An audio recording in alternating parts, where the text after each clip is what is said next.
Hi, my name is Ira and I'm the co-founder and director of product at North Shore Digital and Landscaper Marketing. Today I'm going to walk you through something that is absolutely critical to the success of any landscaping business: tracking your marketing return on investment. In this video, we'll cover why tracking ROI is important, where some agencies miss the mark and fall short with their ROI reporting, how to think about your marketing spend more strategically, and finally, what our own North Shore Digital and Landscaper Marketing ROI tracking process looks like. So let's jump in. Why is tracking ROI so important anyway? Simply put, you need to clearly see how much revenue your marketing is generating and over which specific channels and marketing campaigns, so you can make confident and strategic business decisions. Tracking ROI accurately should answer major marketing questions such as, which channel is producing the most profit? And does this differ depending on different services? Is my current marketing spend actually generating a profitable return? And of course, is my marketing agency delivering real value or just fancy looking reports? Without proper ROI tracking, you're essentially flying in the dark on all these questions. You could be spending thousands of dollars without knowing the actual real results. In addition to answering these big questions, ROI tracking can also help you discover great potential marketing niche opportunities. So if you're properly attributing final revenue value to each specific marketing channel, you can dive deep into which specific targeting is disproportionately producing the best value. So for example, perhaps you analyze your campaign data and found that Google Ads keywords such as outdoor sauna design or outdoor sauna near me led to several high revenue backyard construction projects. Or that the most profitable audience segment was, for example, 45 to 50-year-old working professional females employed at larger companies. You could use these insights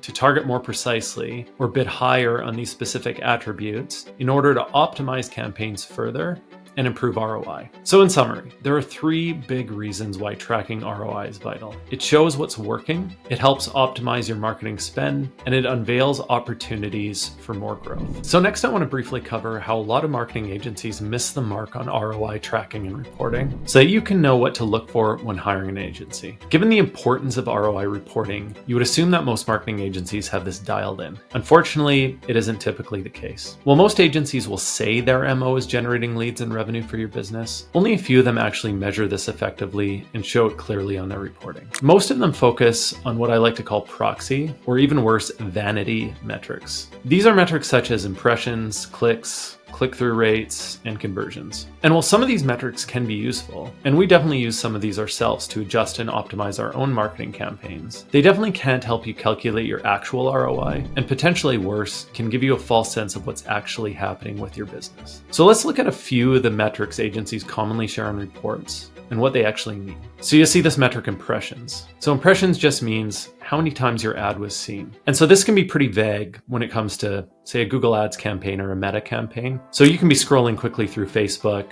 and whiz past an ad, that would count as an impression. Clicks. So how many times somebody clicked on an ad. Click-through rate is just dividing clicks by impression. So it's essentially a measure of engagement, or how often somebody's likely to click through to your website after seeing an ad. So how impressed they are by the ad. The problem is this doesn't offer any context. So if I put an ad up for free beer that went to your landscaping website, you'd have a very high click-through rate, but nobody would book your services and they would probably think you're a fraud. Conversion. So this is one that's really commonly used by marketing agencies. However, conversions are just what you want them to be. A conversion could be simply visiting your website. It could be clicking on a call link, which doesn't actually produce a call, or it doesn't produce a call from somebody you want to have a call from. And finally, leads. So are leads a quality lead, or is it just the telephone repair person filling out a form and submitting it? So again, there's nothing wrong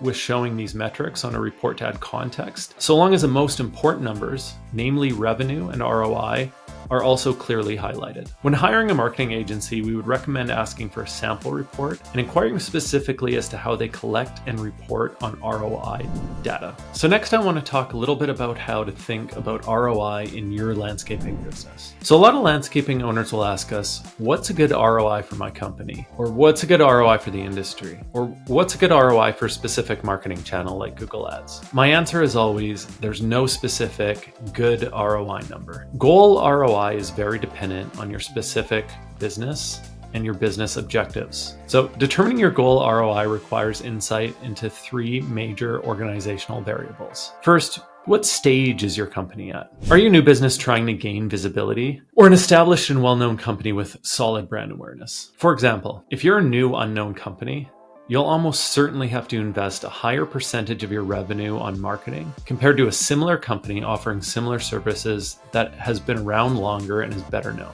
This is because incumbents have the advantage of trust in the market.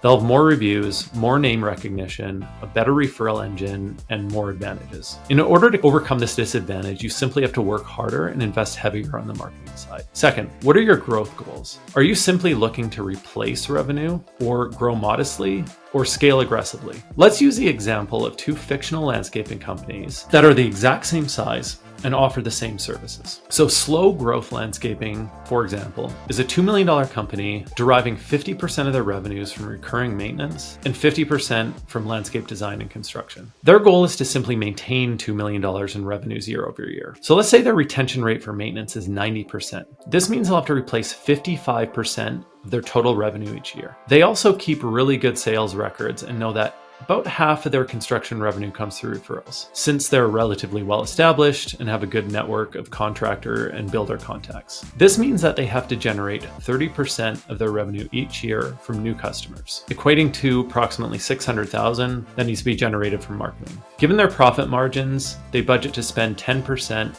of this anticipated revenue on marketing. Their marketing budget for the year is $60,000. So contrast this with a fast-growing company, let's call it Fast Growth Landscaping. Fast Growth is the exact same size as Slow Growth in every way, except they have a BHAG, big, hairy, audacious goal of doubling their revenue over 5 years. So in order to do this, they need to grow by 15% a year. So you notice it's 15% rather than 20% just due to the compounding effects. So Fast Growth has also done some analysis and concluded that the best area for growth is construction due to saturation and customer loyalty on the maintenance side. So Fast Growth needs to generate the same replacement revenue as Slow Growth, that same $600,000, as well as an additional $300,000 from new construction customers in order to hit this 15% growth goal. As they have the exact same profit margins to Slow Growth, they are comfortable as well to budget 10% of their anticipated revenues to marketing. Their marketing budget is thus 50% higher than Slow Growth to gain 15% growth goal. So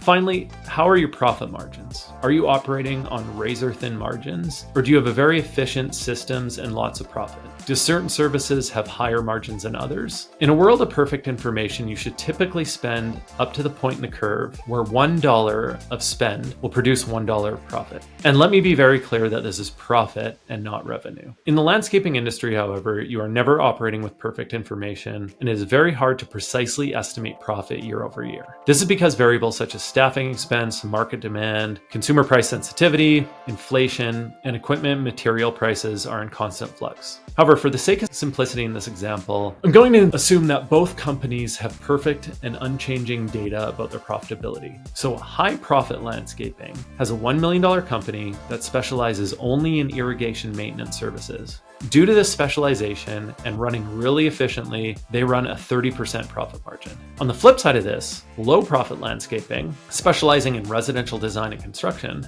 has a similar $1 million company, but only runs a 5% profit margin due to inefficient systems and high staffing churn. So both companies are similarly established and have the same brand awareness and reputation. If company one achieved a 10x ROI, so for every dollar they spend on marketing, they generated $10 in revenue, they would likely be thrilled and jumping to invest more. This ROI is extremely profitable for them given the 30% profit margin. However, if company two also achieved a 10% ROI, so had the exact same marketing success, they would need to stop spending on marketing immediately, or else they would go bankrupt. Either that or improve their profit margins. So finally, I wanted to give a high-level overview of our own ROI tracking process at North Shore Digital and Landscaper Marketing. So I'll take you through it step by step. So step one is proper attribution for inquiries to the website.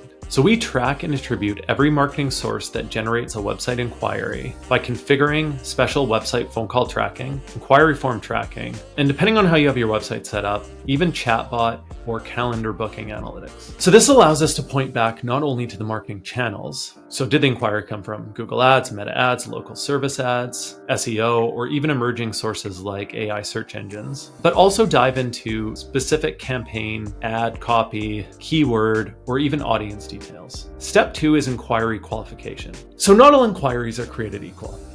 As discussed previously, this is where a lot of agencies miss the mark. They might show you that Google Ads produced 15 conversions, but how many of these were real inquiries versus spam and irrelevant phone calls, and contacts such as employment applications and vendors or suppliers reaching out? So this could even be potential customers inquiring from a service area that's far away from your own service area. So our step number 2 is separating out the wheat from the chaff. We qualify every inquiry to determine which are real inquiries for your current services within your defined service area. Step number 3 is assessing lead quality. So not all qualified inquiries would be considered quality leads. So a prospective customer might be interested in your services, and they might be in your service area, but they also might end up lacking the budget, be overly price sensitive, or have some other issue that automatically disqualifies them from proceeding to the quote stage.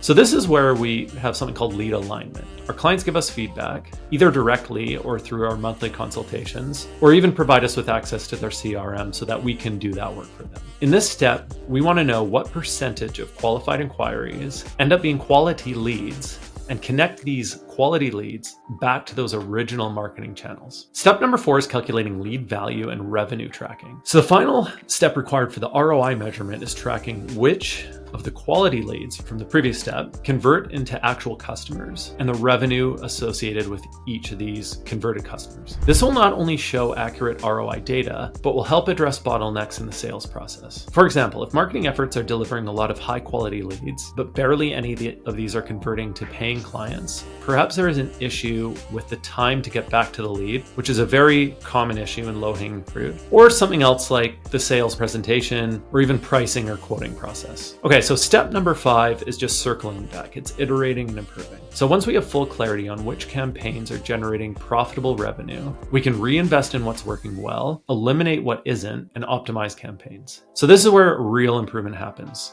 Through data-driven iteration. Which marketing channels, campaigns, and campaign attributes are delivering the most revenue value? By the way, we don't just wait until the final sale to make campaign changes. We iterate all the way through. This is where proxy metrics come into play. They can be useful internally. So generally speaking, the most important metrics, or the least important metrics, are the first metrics available, and the most important metrics take the longest to get. So for example, click-through rate is really measuring the interest in an ad by dividing clicks and impressions, which I discussed earlier. It is a percentage chance that somebody will see your ad and be interested enough to click on it. This doesn't tell us anything about the type or quality of inquiry, or if they converted to a customer, or the value of the lead, but it can help us quickly A/B test and deploy ad copy and messaging. It tells us perhaps which ad copy and messaging is most compelling. On the other end of the spectrum, revenue value is the most important metric, and perhaps this is notwithstanding lifetime value for recurring services. The downside, however, is that it could take weeks or even months from the initial inquiry